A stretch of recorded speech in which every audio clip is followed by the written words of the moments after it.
δάσος του Βερενγκάρια είναι ένα από αυτά. Εκεί, το 1927, ξεκίνησε να χτίζεται το ξενοδοχείο Βερενγκάρια.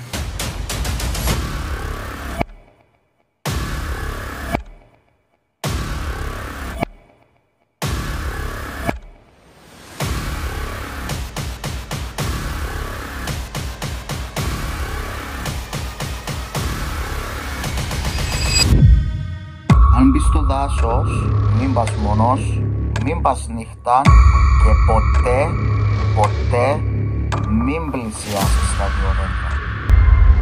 Δύο δέντρα ζωντανά ακόμη. Πνεύματα που έθαψαν μυστικά και ακόμα τα φυλάνε.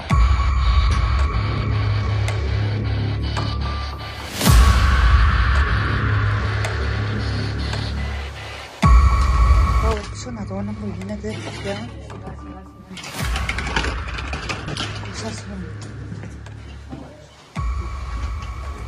Α, έχεις πώς.